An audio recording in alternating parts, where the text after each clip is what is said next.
What's up, everybody? I hope everybody's doing well, man. It's time for the show. Hindsight's 2020, man. And let me bring in my co-host, Mr. Blake Knight. And it's not Blake, it's Jigmaster. What's up, dude? I got it. Blake Knight got a tan, bro.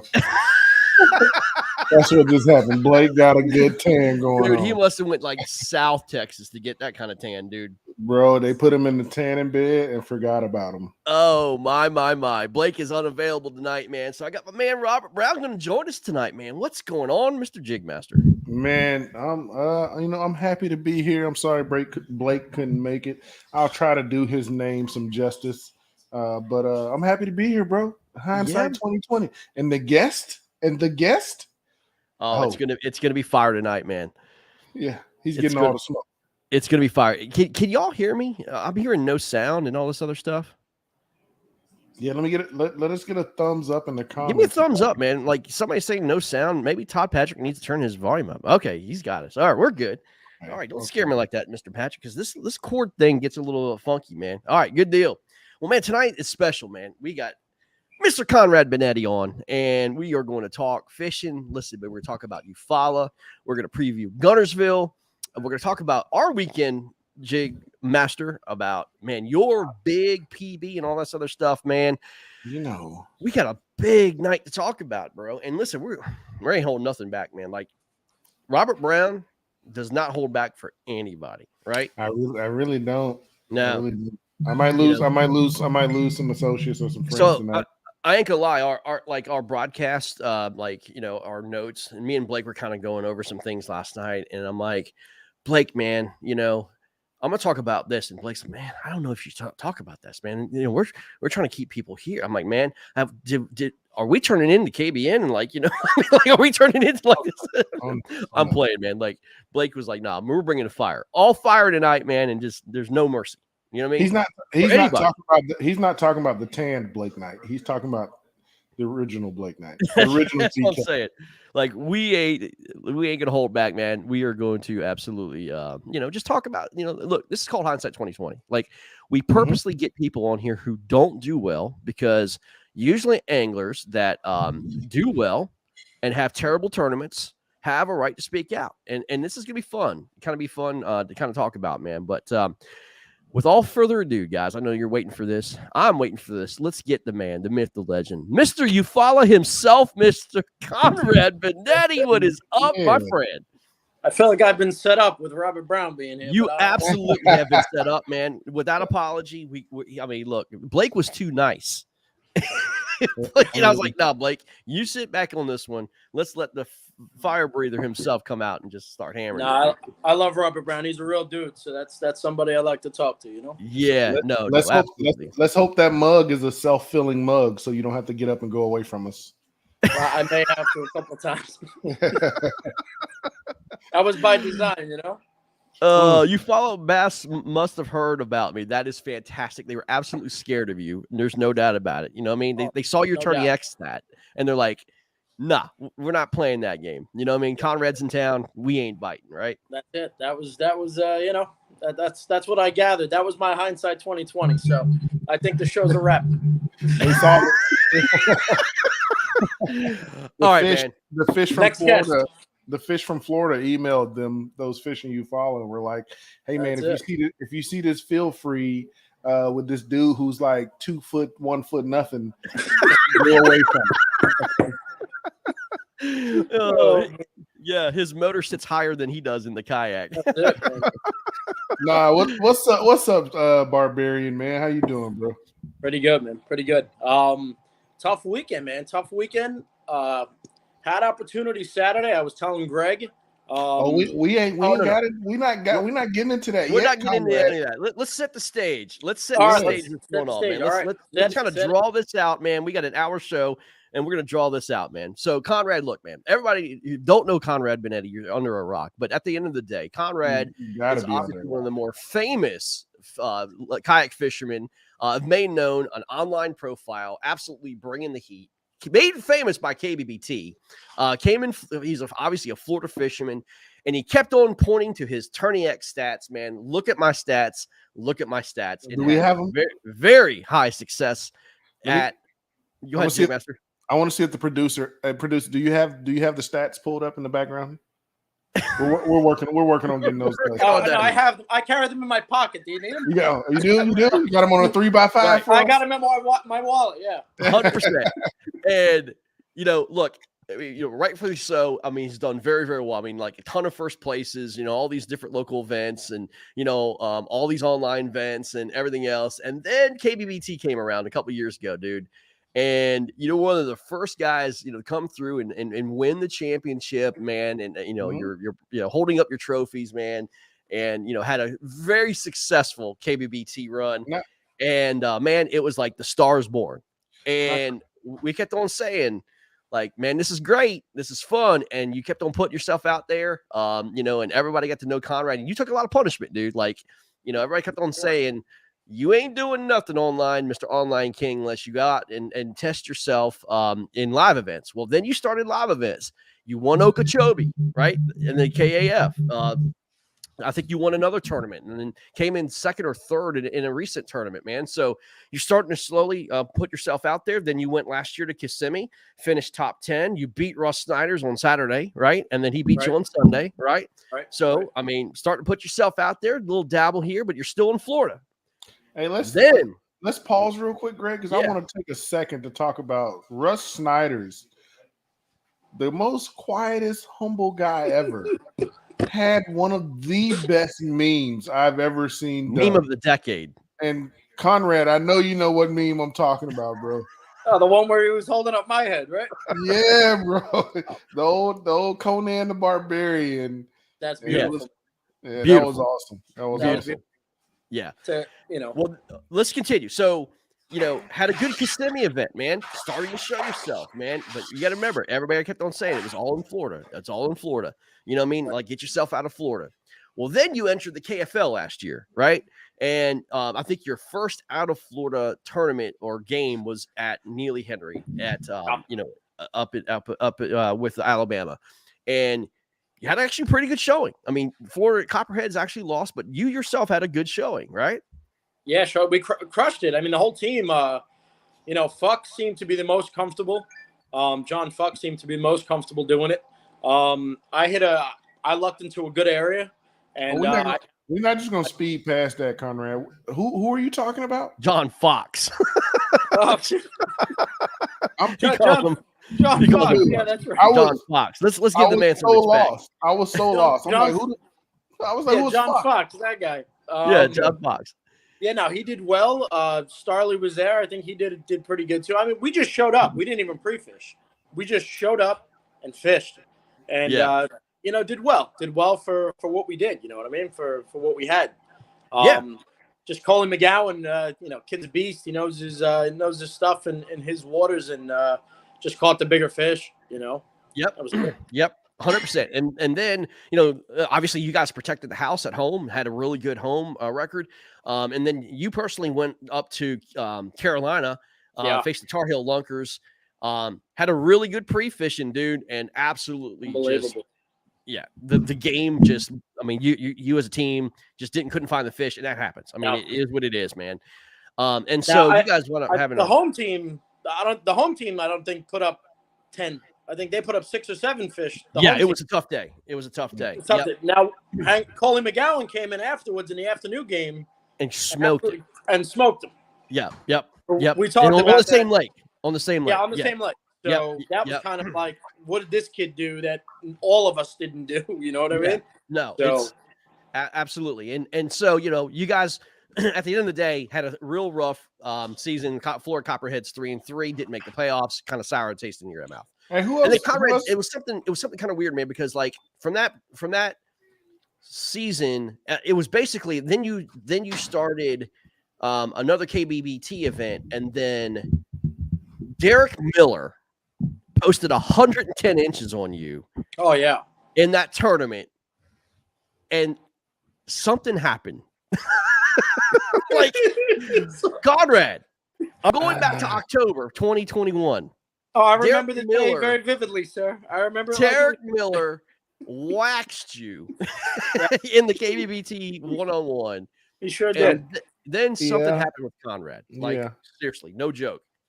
I mean, he went away. If somebody put up 110 inches on me, yeah, I'd probably take a little sabbatical myself. I'm just saying. He did. A little soul dude. searching. I went to find Jesus, man. I went to exactly, find bro. I went to find Jesus. Take up boxing and stuff, you know. Instead of polishing his KBBT trophies, he's showing videos of boxing bags and getting his back right, and the Rocky story, and getting himself in shape for this year, and just taking a little sabbatical. Which I understand, man. Sometimes you gotta lick your wounds after a butt kicking like that. I get you. That's right. No, I feel like this season for you, Conrad, is gonna be the Rocky song for real. Eye of the Tiger, bro. Like I just hear the song in my head. And I see you coming out, and the Copperheads coming out like, oh yeah, we make it, we coming back this season, baby. Yeah, we're doing things differently, man. We understand that, we ain't just showing up based on our names, and this is bass fishing. We all know as bass fishermen, when you show up to these giant bodies of water, one of the hardest things to do is locating these fish. I mean, we know this. I mean, a lot of times you luck into them. I mean, the guys especially who aren't on the phone trying to get intel, and listen, that ain't really me. I'll talk to a few guys here and there, take a little input, and that's it. Are we giving away trade secrets? Are you talking about someone in specific right now, Mr. Binetti? No, I mean, listen, everybody has their way of approaching events. We know this. You got the people who they got form a little clique and they help each other. Then you got other people who like to get as much intel as possible. I don't do much of that. Like I said, I'll talk to a few people. I'll get a little information. I'll do my own research online. Yeah. I just like map study. I don't even like to watch videos of guys on YouTube and look for spots. I like doing my own thing. I'm either gonna live and die by what I do. I mean, I heard a rumor though. That like while you're out on the water, you like to pull up YouTube of people fishing on the body of water that you're on to see if you can figure out where they're at. Can you let us know if there's any validity to that? Like, I mean, when things are going bad, like this past weekend, yeah, YouTube was open while I was on the water. Everything that matters, right? Oh my God! Happened on the water. So. Yeah, 100%, man. So I opened everything up. So let's go ahead and talk about this disastrous weekend, man. No, before Greg, can I pause before we get into that? Take me through your Eufaula. Well, that's what I was going to say. Oh, okay. Yeah. My apologies. This is where I want to go. So, Conrad, I have to tell you, man, like Hobie was going to Eufaula, and Conrad actually was pretty smart because the KFL, the Copperheads, were going to Eufaula against the Southern Slayers. So Conrad and actually Sherman both signed up for this event. It was all Sherman, 100% Sherman. Yeah, and so Sherman signed up for this event and then convinced Conrad, with a little bit of a forced hand, I'd say, to sign up for this event because it was going to kill two birds with one stone. First of all, it gets you guys out of your comfortable, thing that you got in Florida. It's not an online tournament. You're going against the best in the nation at a Hobie event, which is a 2-day tournament, which is the, pinnacle of our sport. Right. And I'll have to give Conrad a lot of credit, man, because this is like putting himself out there. He knew that if he didn't do well, it was going to either go one of two ways. It's going to either make him a hero or zero. But I think a lot of people, dude, in all honesty, I think a lot of people had a lot more respect for you for signing up and showing yourself and doing something that you've never done. Like you've never fished a live event with the caliber of anglers outside Florida in a Hobie tournament. And this is your first one. And knowing the fact that it was, this event and it was a big event for you, let's talk about what you did to prepare for this tournament. And I'll say congrats on stepping out like that, bro. But I will add this. My first national level event where I stepped out to test my skills, it was a Hobie event. It was on Lake Seminole. I finished 7th. Nice. I believe is Seminole a home lake of yours though? It absolutely is.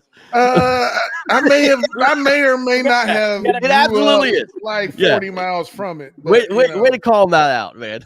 Right. So obviously you've done your research. Okay. Pay We'll attention go to ahead. details. You know what I mean? Pay We'll attention. move. We'll move. He came prepared. He's got He note came cards prepared, and man. stuff He's ready. got all the notes on you, man. Even with the surprise, he knew that you were coming on. I like that. Oh, yeah. So yeah, man. So tell us about your practice that you did going into it, because you had to know that if you didn't have a good showing, you were gonna get, you're gonna get some backlash just because of how boisterous you are. Yeah. Yeah. No. Hey, I knew it was coming. Me and Sherman talked about it. We joked about it. I mean, we said, for me and you to go up there and have a good event, I mean, we're probably not going to happen. I mean, we're probably going to crap out. I mean, we're mainly going up there to learn as much as we can for June. Our goal is June. And we said, we'll go give it a shot, So I went up, did a little pre-fishing. I pre-fished one day, went to an area. It was horrible. I didn't do anything in there. Came back home. This was the weekend before. Came back home, worked all week, did my map study. Weeks earlier, I talked to a couple guys because we knew Eufaula was coming up. So I talked to a few guys who fish Eufaula. They gave me a couple areas to look at, told me a few things to throw. I didn't throw anything they told me to throw. I did what I normally do. But did you go to the areas they told you to go to? One area that was the one that I saved for tournament day. The areas I went and searched myself, I wasn't happy with. From them, looking at it on a map and going there and actually being there, it's two different things. Okay. So before you continue, what did you expect of Eufaula? And what I mean by that, did you expect it to be in pre-spawn, post-spawn, or all three phases, or did you not have an expectation? From what I heard, it was post-spawn. I mean, the fish spawned already weeks ago, kind of like when the Florida bass spawned, and now it was a post-spawn funk is what we were seeing. The bass weren't feeding. They just got done spawning and they weren't feeding too good. This is from talking to a few bass boaters and, guys just asking me how I'm doing. And so that was it. So that was, that was all in my head coming into the weekend. Then I arrived Friday, did a little more pre-fishing by a couple of causeways over there, saw some fish, didn't really like it, said maybe I could come back here and put up a limit. I said, I don't think you're going to win the tournament here, though. I mean, I went to Eufaula to win the tournament. I didn't want to go catch 15s, 14s. And I came there. I said, I'm either going to win this thing or I'm going to totally crap out. So Saturday, it was looking – I put in. I had no expectations. I was calm as could be. I wasn't nervous. Put into the area. Went to the first gator grass patch that I saw. Now, this is 1 day of pre-fishing, right? What you said? This is 1.5 days of pre-fishing. Okay, 1.5 days. Put in no expectations. Calm as could be, man. Said, I'm just going to go fishing. No one was really on anything. I mean, through the talks, I talked to guys at the meeting. No one giving up information because we weren't allowed to, but no one was doing that anyway.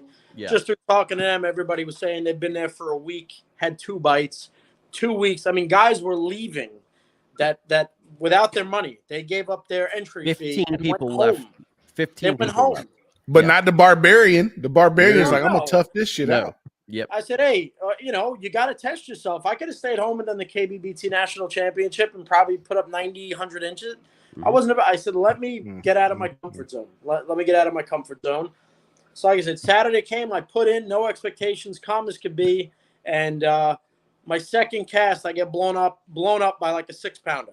Through the gator grass, I mean, an absolute Eufaula giant. Close mouths the frog, doesn't take it. He just hit the frog and went over it and back in the water. So now I pulled out my Senko. I pitched that into the same hole, let it drop in, hook up with her. Battle underwater, she comes free. Now, what was this setup on this Senko? 20-pound. That was on my spinning rod, 20-pound braid, and then I usually run like a 17-pound fluorocarbon leader. Yeah. Usually I usually run a leader to braid. That's just what I do. I don't know if it's necessary, but that's how I usually do it. It's all good, man. I mean, I got you. Yep. Now, main thing that I heard from guys is because I always like to search for clean water. That's always in Florida, clean water is crucial. Right. These Florida bass love clean water.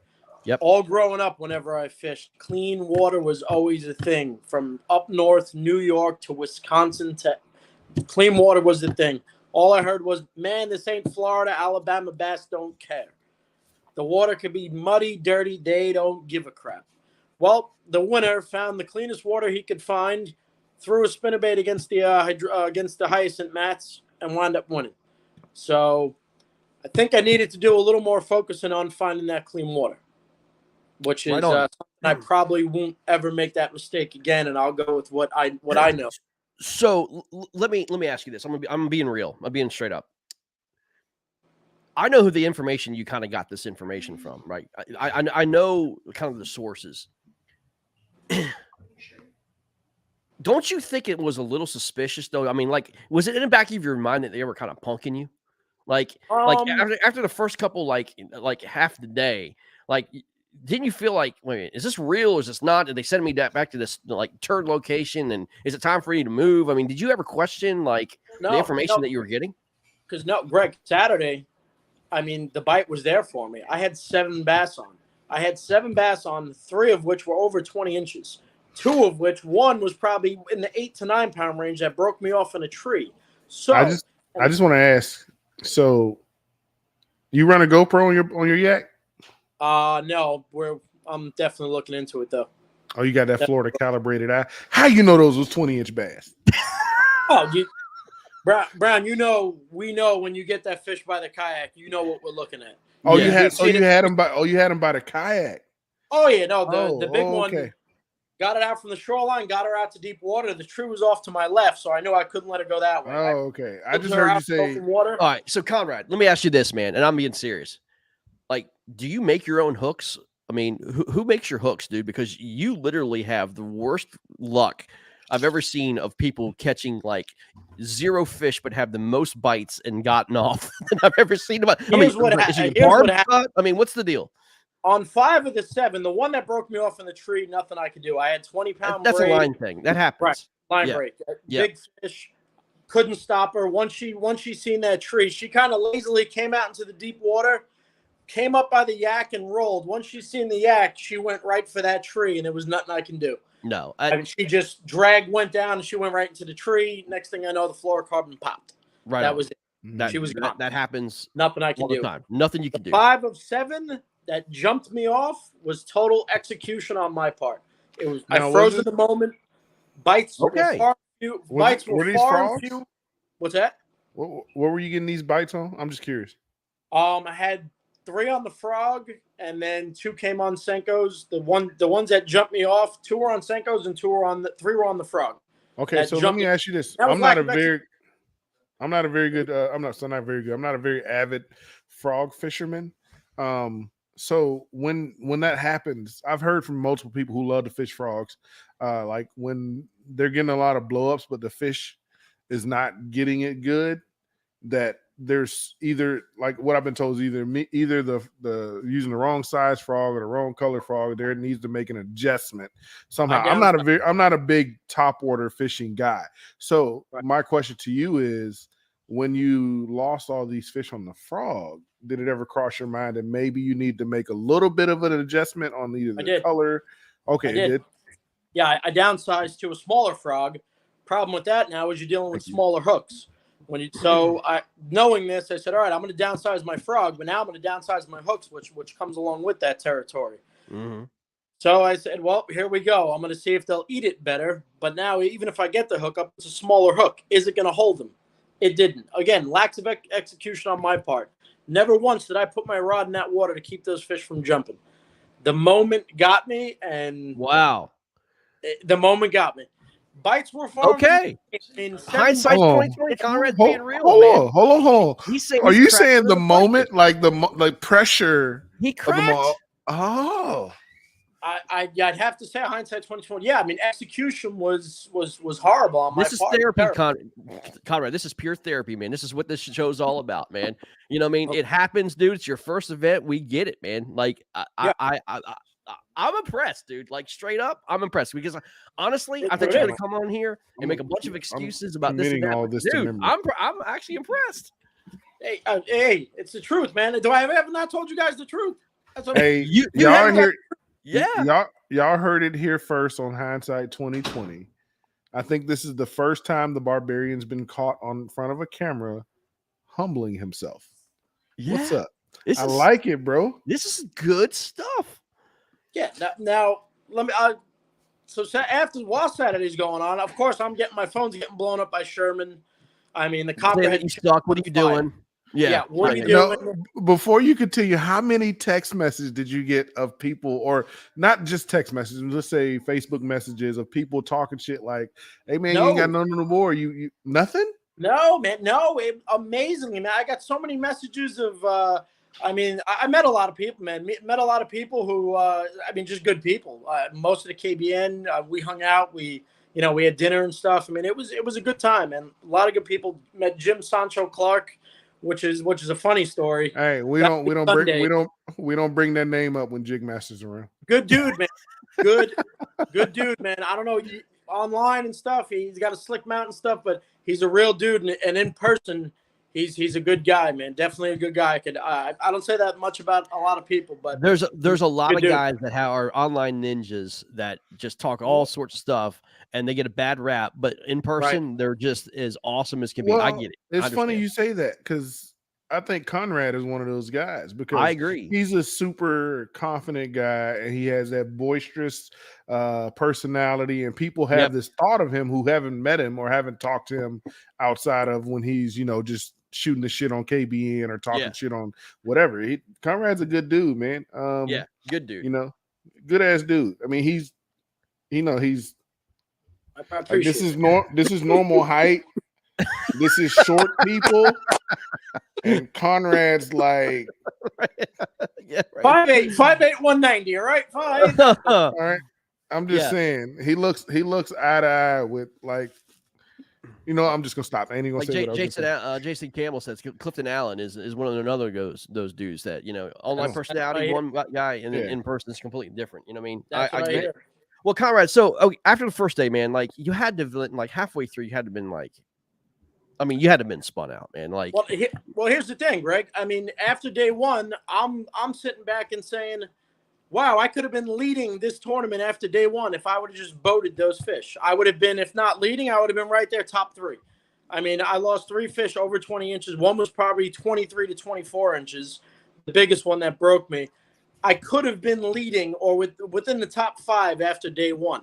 Now, Sunday would have come, and now, like I said, I was talking to Sherman and them. Sherman's like, well, you're not going back to the same area. I guess he wasn't believing the story I was telling him. Yeah. Maybe he thought I was just making up this story of these bass that I had, because his question just was, well, I don't know what you're doing. I don't know why you're there. I don't know why you're going back there. I said, well, Sherman, if I just had the winning bag, I'm going to go right back there again Sunday.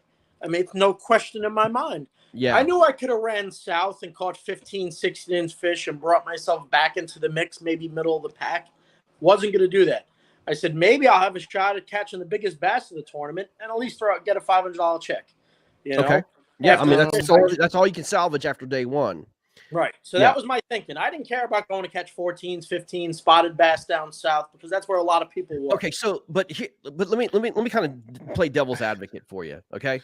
I was about to do the same thing. Because here's the deal. Like, the reality of it, you got 0. Right? Yeah. The reality of it, there's 0. And Greg knows about zeros, bro. Is it just that competitive mentality that you say coulda, woulda, shoulda? Like, I could have beat Robert, it didn't. You know what I mean? Like, I could have, and Robert could have beat me, even by like 10 inches, even more. He didn't. But like, we coulda, woulda, shouldas. But at the end of the day, when the scoreboard says 0, it's 0. You know what I mean? And of course, I'm not. You know what I'm saying? Like, I had the opportunities, lack of execution on my part. Now, a lot of guys in that tournament complained about the same thing. Lost fish. Right. Now, was that a case of these fish were spawning and they weren't eating the baits the way they normally do? I mean, the fish that I was dealing with, the bites weren't crushing eating baits. They were taking the bait, but it didn't look like it was out of a hunger. Same thing at Santee Cooper, man. I get it. So between the lack of execution and you ain't hooking these things the way they're supposed to be hooked, a lot of guys talked about it. Adam Reiser, I just watched the thing, lost 5. I think Pendergraph lost a few. Ryan Lambert said he lost 5 or 6. Everybody sounds like they were losing fish. Right. They were getting more opportunities. But let me ask you a question. This is what, like, we all get in this comfort zone because we all look at other people's failures and we make excuses for our own failures based on other people's failures. But at the end of the day, that doesn't win tournaments. Like, that gets you into like this crowd of I didn't do it. But what separates the winners and then the losers is Oh, of course. You know what I mean? Like, Hey. there's not that loser mentality. Like, it's like, okay, wait a minute. I don't care what you did. Like, what you did has no bearing on what I did. You know what I mean? So- Like, you can't find confirmation in what other people's failures did to better yourself. You know what I mean? Kind of not really echo what Greg was just saying, because I 100% agree with what he just saying. But to kind of add on to what Greg was saying is like, I feel like the people who either do well in the tournament or win the tournament are the ones who have those issues like we have, like you're talking about, and then they make the necessary adjustments to overcome it. And what I mean by that is, and dude, I'm in no way trying to say I'm a better angler or not. We had a tournament. My trail had a tournament this past weekend, in which that guy over there finished second. He came down and finished second. But anyway, that's neither here nor there.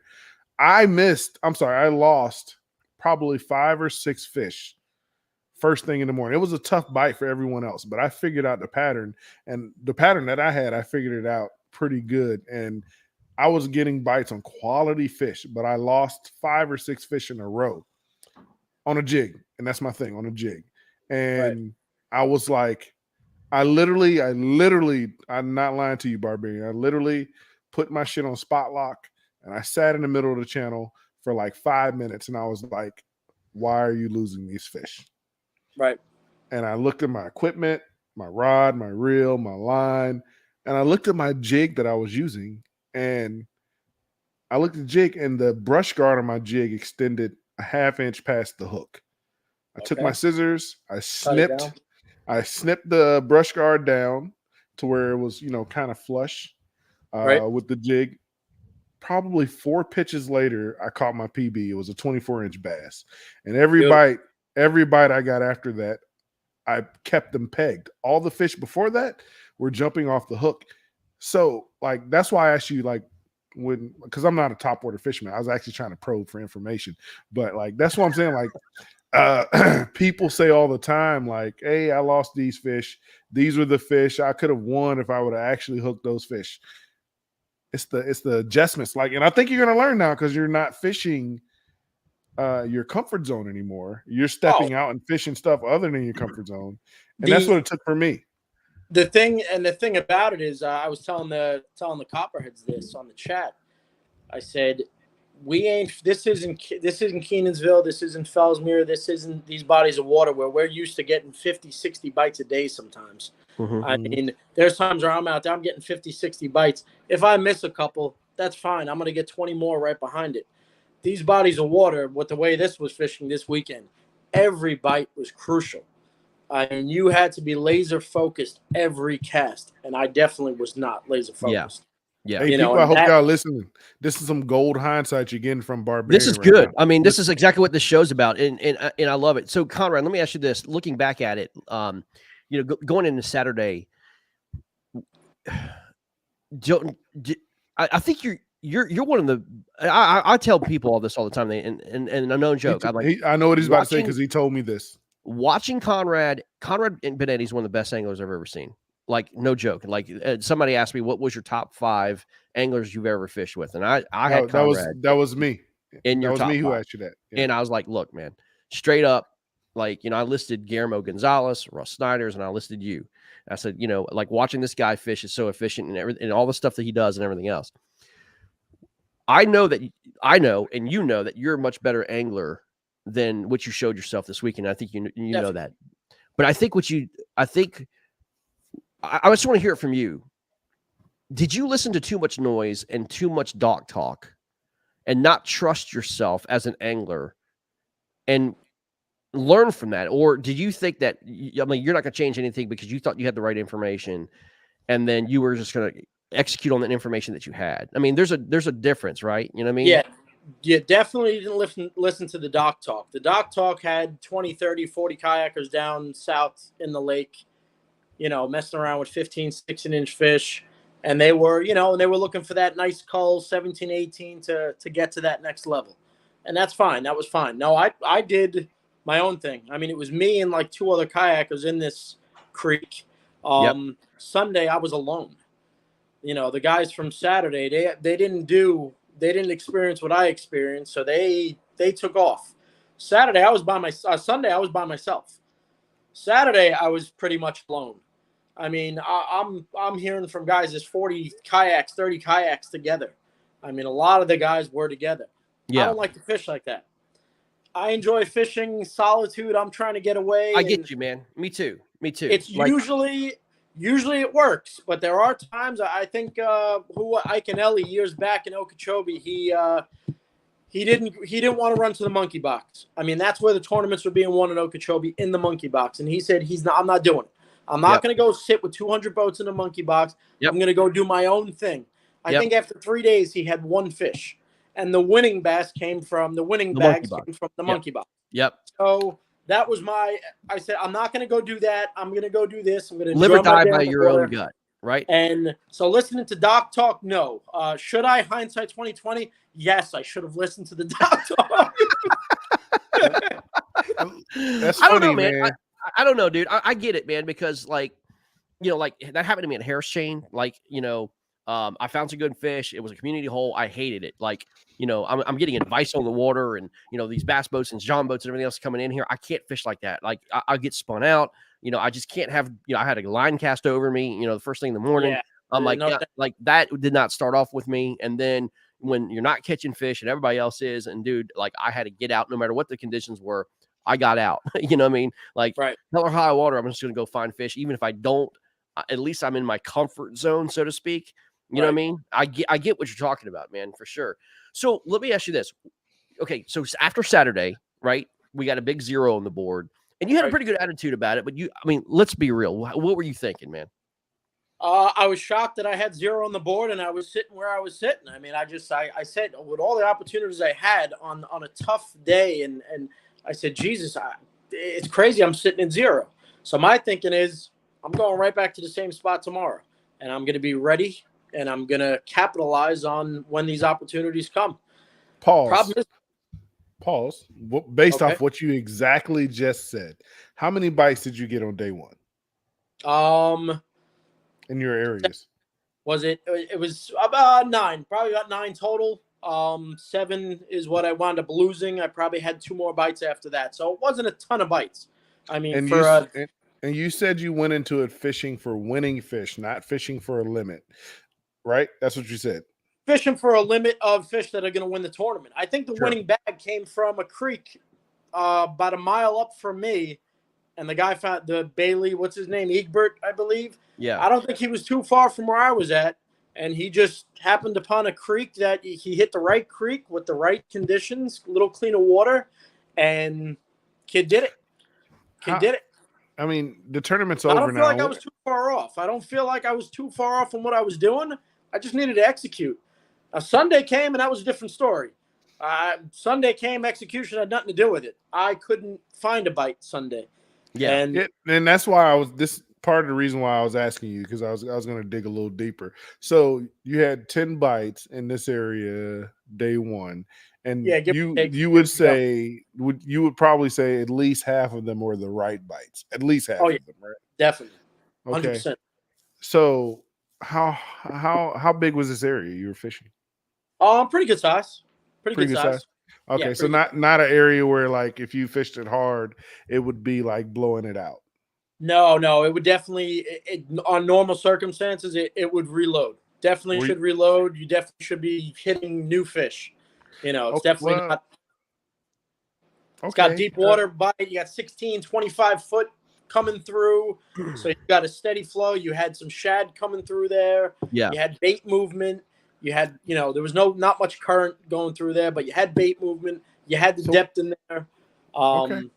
Cover was decent cover. Dude, let me before we continue to hammer him. We're not hammering. You follow was tough. This was a tough tournament, man. Like straight up, 101 anglers caught 1 0. fish or skunked. That's the reality of it, right? That's the reality of it. No excuses. I'm not going to say that. The good anglers, they did what they had to do. The other half of the field, hey, God bless them. There was big names that did not do well. I'm just going to be fair and honest with that. But again, like has nothing to do with what you did. That's just the God's honest truth. Yeah. But here's another thing too, dude. Like I'm sure, like, was this bite consistent through the day, or was this kind of like an early morning, just I got hammered and then it just shut down? Early morning was when Yeah. I had the opportunities. I went the whole rest of the day with nothing, and Yeah. then from 1:30 to 2, the last half hour is when I got 3 more bites. Gotcha. So I lost 3 more within the last half hour. The rest of it happened right in the morning. So was your the plan middle like, of the day? so was your That's plan tough. on Sunday, go That's in there tough. early and then Yep. just wing it somewhere else?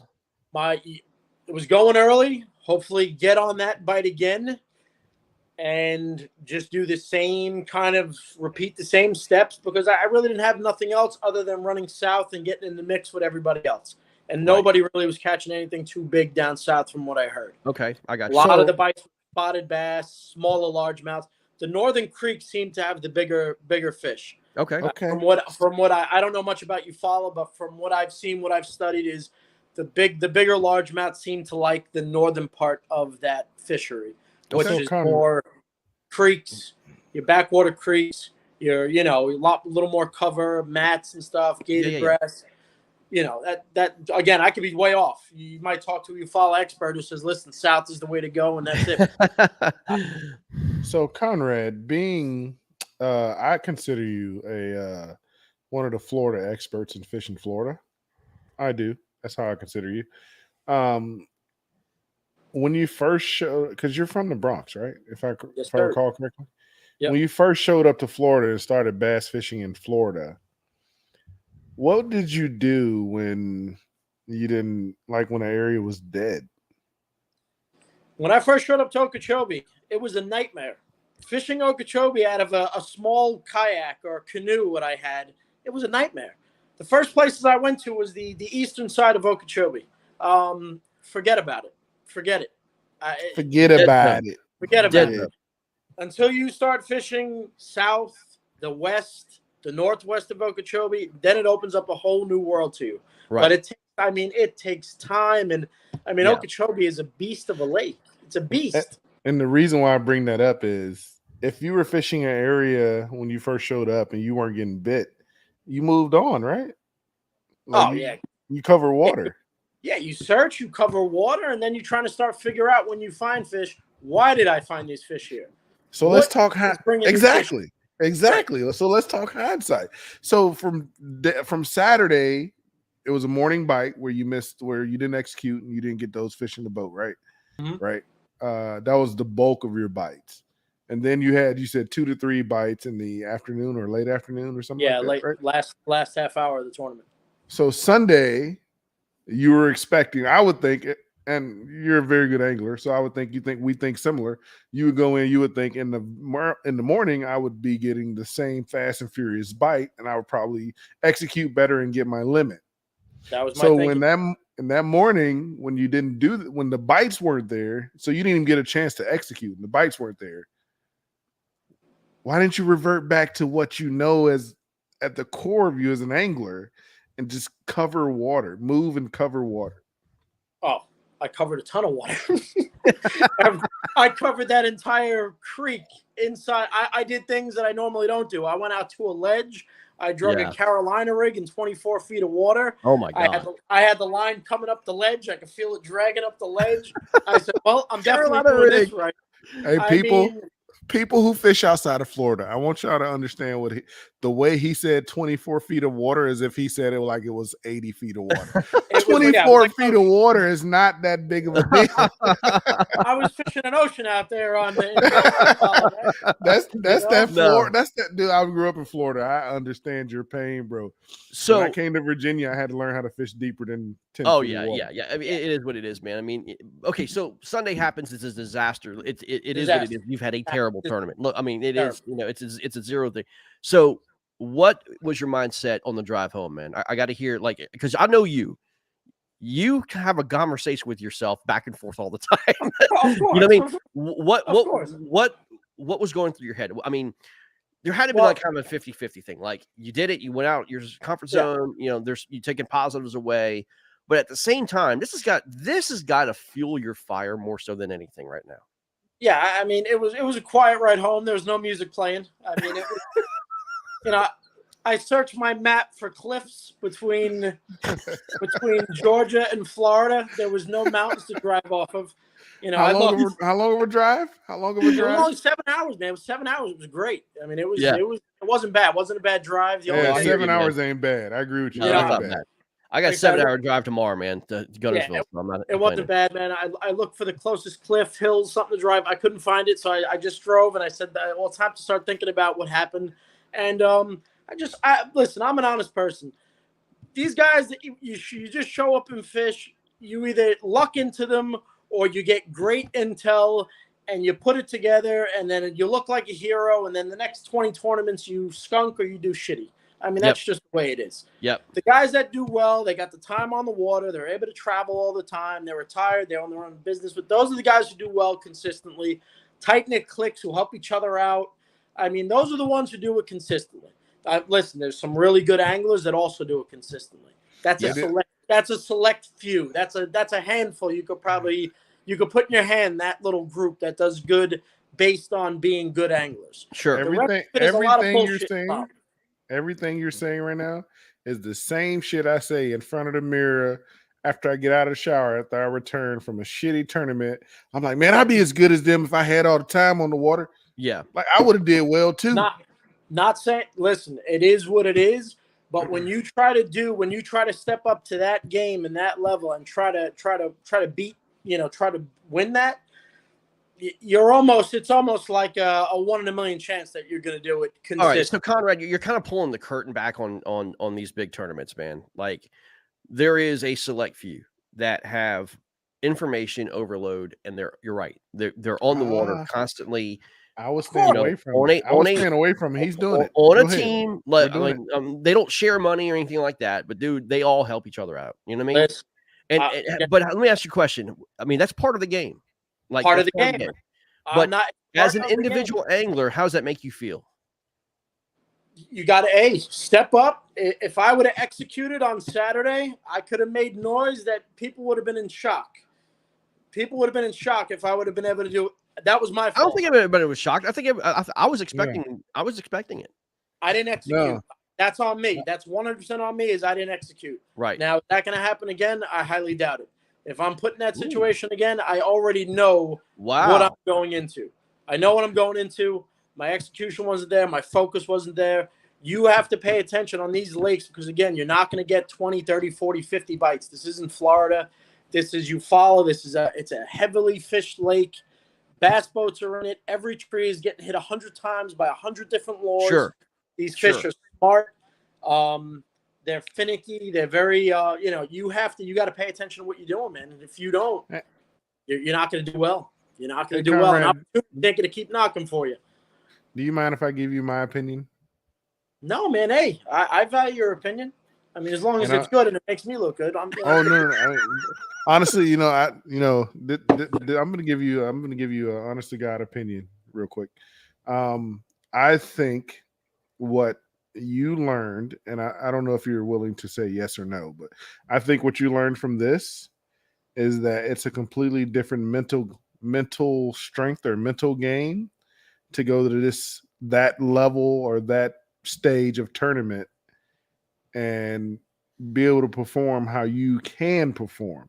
Because the mental part of this fishing thing is way bigger than most people are willing to admit. Yep.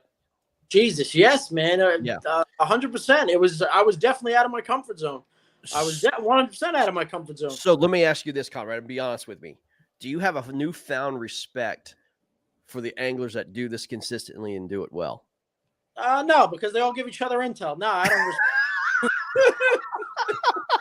No, they share information and help each other out. So what you're saying is the game is rigged. There's a few. There's a few, bro. There's a few who don't share information and still do well. I'll name drop a few. Listen, your Jody Queens. I mean, those guys.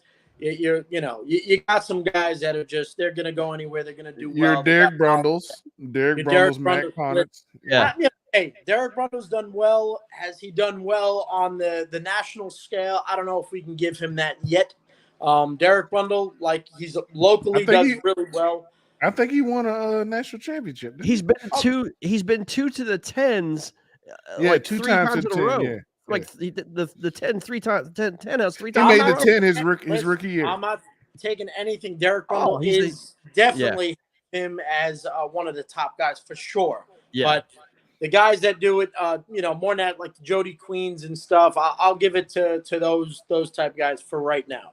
You know what I mean? I think Derek Brundle's got a little bit more to do, not much more to do, a little bit more, and he'll put his name. No, that's all good because he's hungry. He's hungry, so that's he's good. hungry. I like it. There's no doubt about it. Yeah, Derek's my man. But listen, Brundle puts the time on the water. That's one thing that I haven't been doing. I mean, people don't understand that.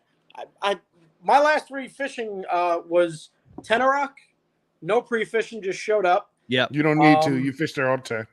No, that was actually my second trip there. Yeah, I don't care. Anybody who doesn't know, you fish there all the. You fish there all the time. You live there. Tenorock. I think I collected a check. I went to Kenansville, led most of the day, couldn't find a big bite. I think I finished like 7th out of 40, 50 guys. Another place. You should never posted yourself in first there. I knew. My bite was gone. I knew. I put it up there because I said, what the hell? I got first for right now. Let me make this look good. I hear you, man. I did the same thing. Conrad, you're one of the best publicists for themselves. I love it. Yeah, of course. My next event was Eufaula. I mean, that's been my fishing over the last 5-6 months. No. I'm not getting time on the water like I need to really compete, which is probably where my execution crapping out on Saturday. Came back we get it. We get it, man. So what's next for Conrad, man? I'm gonna start. I'm scheduled to fish game 1 at Tenorock for the KFL. Okay. It's gonna be me, Sherman, June, John Fox, and Danny Gann. Okay. That can't be the next time Conrad's on the water. It can't be. No. I got to start getting up to Tenorock and start, and putting a little pattern together for myself for that part of, I got 3 good guys behind me on Tenorock, but I told them, I'm not going to Tenorock just to be the 4th man. I'm going to beat them 3 as well. No, absolutely. So are you planning any more live events? I mean, during or after the KFL season? Well, we got KAF Okeechobee coming up. I don't know if I won last year. That was where I won last year, KAF Okeechobee. Yep. Mm-hmm. I don't know if I might do that, but I'm just trying to focus on KFL, man. I feel like KFL is where all our heads should be, man. It's the future. It's the future, bro. It's gonna be legit, man. I mean, I'm telling you straight up, like it's gonna be so much fun. You got other guys that are depending on you. This ain't you yourself. You got a team that you're gonna fish for them, so you better be ready and put all your effort forward for those guys that are behind you. And if you're not willing to do that, go fish solo events. Don't be on a team. Go do it yourself. It's a different mindset. We won't get into too much to KFL. KFL is standing on its own, but dude, I'm telling you, I'm looking forward to this. I mean, it's a gap in the fishing season, and man, the KFL is blowing up, man. I mean, no joke. The KFL is absolutely blowing up. I mean, I am so ready for this thing to get going, man. Before we burn you down, before we burn Conrad the Barbarian Binetti to the ground, real talk, man. What are your biggest takeaways, biggest things you learned from this tournament? I should have stayed home with Sherman. When Sherman said he wasn't coming, I should have take that as a sign. He's a very wise man for his age. I should have gave him 2 thumbs up. I should have liked that little post and then just turned around and went home. Are you telling the world that Conrad Binetti doesn't like when the fishing is tough? Is that what it is? He likes it when they're biting all the time. I'm just joking. That's hilarious. I like getting 50, 60 bites. That's nice, man. Yeah, I mean that is. I've rarely experienced that. So here's a real question: are the copperheads going to allow you to go fish Eufaula? I believe so. Like I said, hey guys, if you're not confident in what I did there, I said, hey, you want to try somebody else? We do what's good for the team. I said names, it don't mean a thing. We're gonna do what's good for the team. Wow. I personally think it would be a stupid decision, but if that's the route the team wants to take, hey, I'll take a back seat to somebody else that wants to step up and do it. Okay. And God bless them along the way. Hey, do your thing. Do your thing. But just don't go to this creek. Just void this creek. I want a real freaking answer, Binetti. All right. What the biggest things you learned from this tournament, from this you follow thing? You got to focus. You have to do what you're comfortable with. Do what you're comfortable with. Don't listen to too much doc talk. Do your thing. Listen to when you know fish are being caught in an area. Maybe you should start, spreading out a little more and moving your way down towards where fish are being caught. Maybe don't be so stubborn. And again, bites, man. Bites don't come like we're used to down here in Florida. You're not gonna get hammered with 15, 20, 30, 40 bites. So you've got to capitalize. Capitalize everything. You didn't learn that from Starley? You didn't learn that from Starley when they came up here to face us on Diaskin? They got a little taste up. They were crushing them too, man. They were sending us posts, and we got this place dialed in. They were crushing it in the Greg Nosar show, and what I mean by that is Greg Nosar crushes them in practice. Oh, 100%. That's bass fishing, man. One day they're there, one day they're not. That's the way it works, man. You can't rely on history, bro. You know what I mean? It is what it is. And like I said, when I go up to these places, when I went to Eufaula, people are probably thinking I'm driving in my car. Oh, here I come. I'm going to kill this thing. Listen, I'm driving up there. I'm like, wow, this is going to be bad. The odds of... I have to tell you, man, I am impressed. I am impressed with your honesty, man, and the realist, that you are, man. I thought for sure you're just going to come in here and make a bunch of excuses, but dude, you manned up, man. I have to give you some credit, man. How much time did you spend doing your hair before this? Probably like 30 minutes or something. I fluffed it a couple times. It looks good. It looks good. I hear you. It looks good. I got the part going. And you got that hard part. I see you, baby. Is it going to be hard for you to kind of sit back and watch KBBT National Championship now going on, man? Wishing you were part of it a little bit. Yeah, that definitely HinDsiTe 2020 is. I wish I jumped in that. Could have. You'd have been screwed. Yeah, wasn't it this past weekend the start of it? Yeah, it started this. Weekend. I wouldn't have went to Eufaula, man. I would have stayed home. No, you wouldn't have. As I said, dude, I'm proud of you. Like I said, no matter what happened, dude, I'm proud of you. You stuck your neck out there and you got out of your comfort zone and got to experience Hobie, because Hobie is the best trail out there, man. You got to see how what it means to put together a live event with 200 anglers out there, and you got to see your buddies and and meet them and hang out and all that stuff. It's an experience, man. It's the experience, dude. I'd do it again tomorrow. Probably go to a different area, but I'd do it again tomorrow.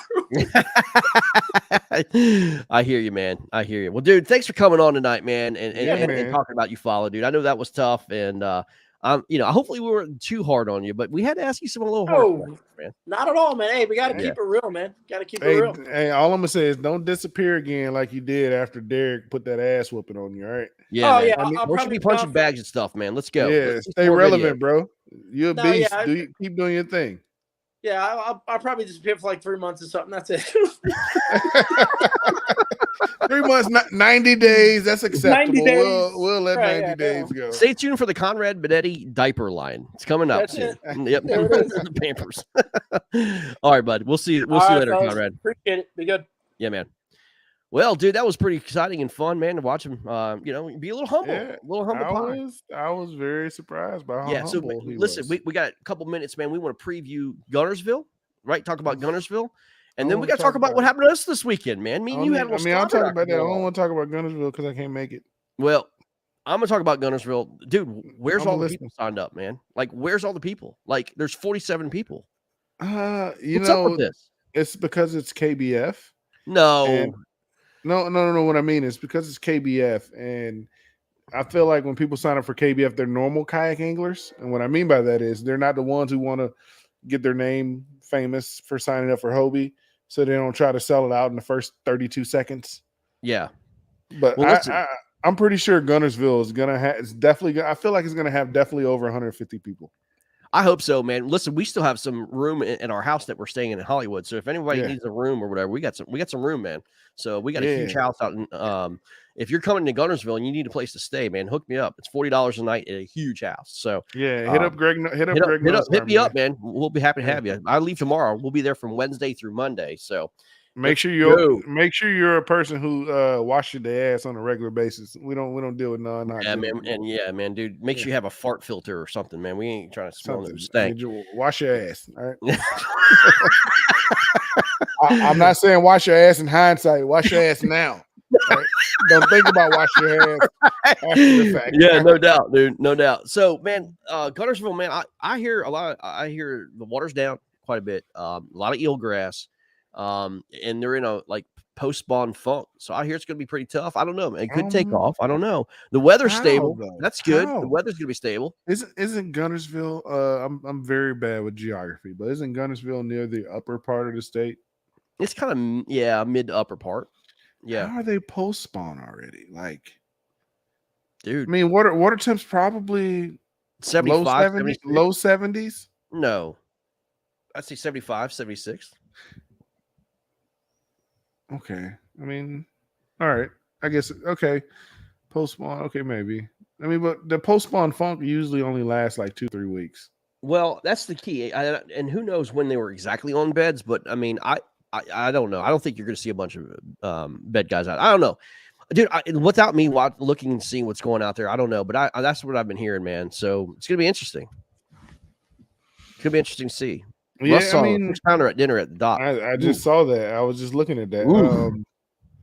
I think I've only. Hey, Russ, where'd you go to dinner, bud? He's not going to tell anyone now. He's not going to tell anyone. Arlie says between 65 and 75. So, wow. Yeah, that's what I think. Low 70s.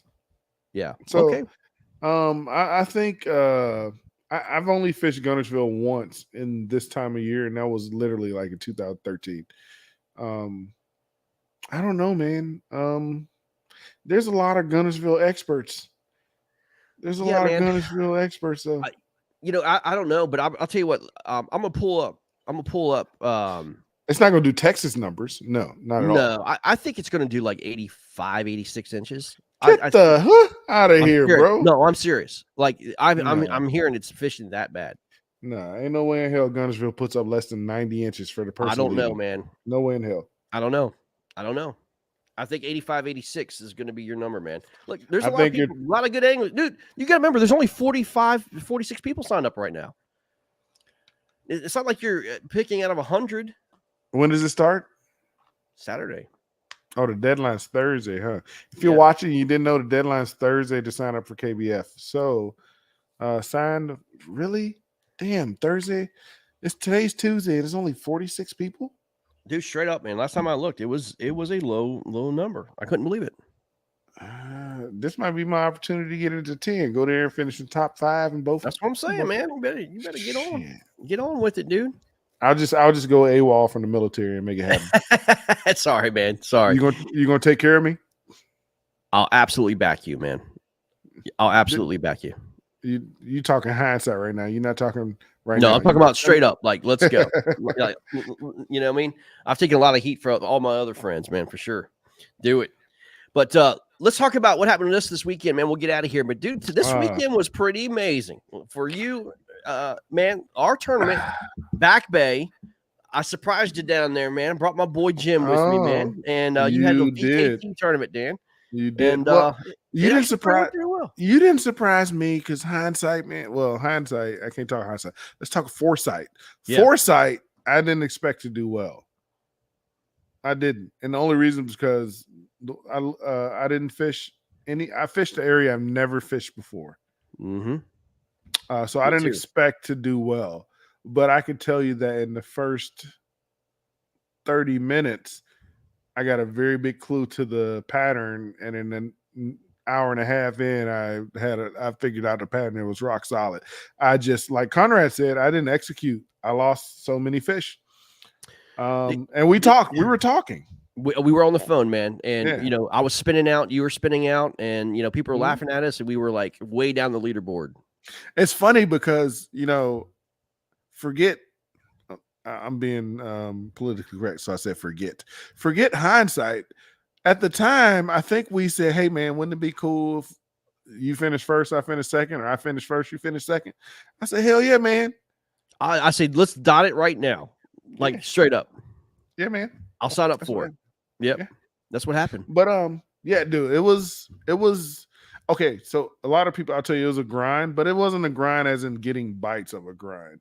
It was a grind finding bigger fish. Finding bigger fish. Yeah. Yeah. Bites, at least in the first 4 or 5 hours of the tournament, were not hard to come by. I don't know. Yeah. It might have been less than that from other people, but I feel like in the first 4 hours of the tournament, they weren't hard to come by. It was just finding better fish. So are you going to give up the juice of what you did, man? Yeah, I mean, I gave it up in my write-up. I'll give you real quick. Yeah, I mean, I did a normal thing. I've been trying to get better at top water. So beginning of the morning, I was throwing a buzz bait. The wind was low. If there was wind, it was blowing on the reed line. It was very light, like 1 to 2 miles per hour. So I was throwing a buzz bait. I missed one on a buzz bait. Then I picked up a Lake Fork swim bait. Threw that for a bit. Nothing. Then I picked up the jig because that's my confidence thing. And I ain't getting no bites. And then I made an errant pitch. And where I pitched way further back into the reed line than I wanted to. It was like a little pocket, a little divot in the reeds. And I meant to pitch it right there in the middle of it, but the shit went back like 6 inches back. And I was like, damn it. Sat there. Then I went to fucking lift it up to pull it out. And when I went to lift it up, fish pulled back down. And I was like, light bulb. Continued doing that. Didn't get another bite. Went through my stuff for like an hour. Went through a bunch of stuff. Jackhammer, lipless, jerk bait. I threw a bunch of stuff. Didn't get a bite. I felt like I think everybody felt like it should have been a reaction bite, right? It should have been a reaction bite. Oh, I thought like it was moving baits all day. That's why I threw buzz baits early in the morning. Didn't get jack. You know what I mean? Like I was spitting out, I was throwing chatter baits, I mean, but we were fishing like I was fishing 6 inches of water, dude. Like it was super. I mean, you were. Yeah. When you told me how shallow you were fishing, I was like, damn. Yeah. All right. I'll be honest right now. I get really I have no confidence in fishing super shallow water. Yeah. Like if it's less than 2 feet, I feel like there's no fish there and I won't fish it. It was tough. So yeah, I mean, then you threw your jig in and then I mean, and then like I threw that shit in, got hammered, missed it, tried it again, didn't get nothing else, did a whole bunch of other stuff. And I was like, hey man, you missed a big fish throwing the jig. You didn't get the hook set, even though it was a good hook set. Change something up with the jig. So I changed the color. And landed on watermelon red with a bandito bug trailer in the California craw color. Yep. And let me tell you, people, what I do when I do my jigs with a bandito bug is I cut the first 1/4 to 3/4 of an inch of the bandito bug off. If you do that, the bandito bug won't rip as much. And it's flush against the head. And it's flush against the head. Yep. And I rip off the appendages. That's when I'm throwing it as a trailer on a jig. Yep. I rip off the side appendages. Don't rip out the big ones, the claws. Don't rip those off. Yeah. Right, then what's the point? You get a nub. Exactly. I do. And when I made that color change, I figured out that in that errant cast that they were super shallow. I made that color change and the bites started coming fast and furious. And my execution was terrible because but I had to do this big thing for you anglers. You got to figure it out. If you're getting bit and you're setting the hook like a good hook set and you're still losing the fish, take a step back, trim up, figure it out. Look at everything and figure out the issue of why you're not putting them in the boat. And I trimmed the skirt up, and after that, I didn't miss any more fish. Well, there you go, man. Beast. And I caught my PB, bro. My kayak 24 PB. in Virginia, man. 24 inches in Virginia, bro. That's big time. I did not expect it at all. Yeah. That was fun, man. And like you called me, you called a 24, and I'm like, I said, hey man, I just called my PB. You was like, get the flip out of here. And I was like, nah, bro, I'm serious. He's like, I know your PB is an 11.5 pounder. I was like, I ain't to my weight, to my length. He's like, your PB is a 23.75. You didn't catch a 24 in Virginia. I was like, check the I did. leaderboard, bro. Yeah, he did, man. You put it on the board. I'm like, you got to be kidding me, man. That's crazy. Yeah. And then you coming down to fish Back Bay, which I think you fished maybe one time before, and not the in an area that I've never fished. I was fishing in an area I never fished. You've never fished the area you fish, and you came down, and he, you know, it's hindsight. If he would have landed the fish that he lost, he would have beat me. But if I would have landed the fish that I lost, I mean, you know, like I was. Let me tell you something. Like Jim was right there, and he heard me shout. Like I lost a 6-pounder, 30 minutes to go.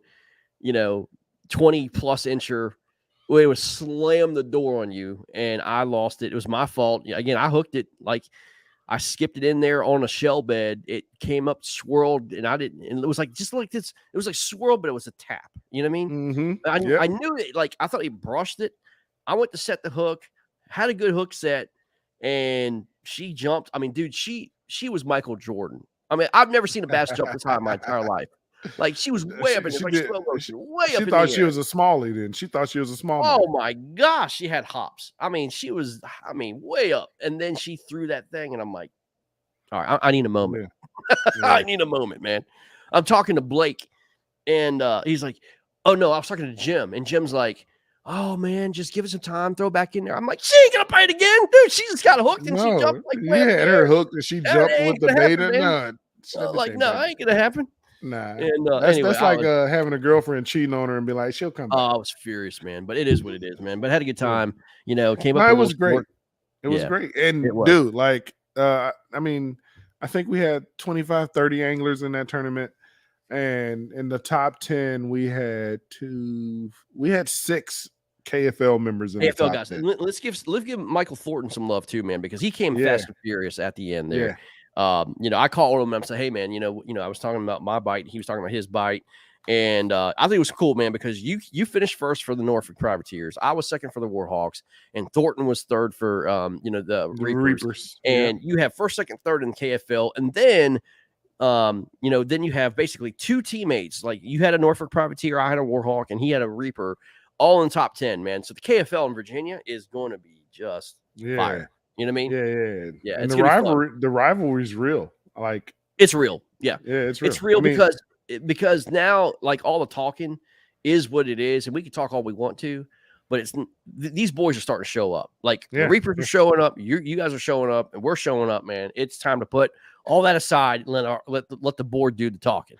And y'all make sure y'all remember this, because in hindsight, after the season's over, the Warhawks and the Reapers are going to be like, man, we shouldn't have talked so much shit to the Privateers. Man, you're full of crap, dude. You're full of crap. Hindsight. They're going to be on hindsight, bro. You can talk all that crap all you want to, man. Here's the deal. Like, you better take care of business, because you're the biggest chokers I've ever seen in my life last year, man. Like, straight up.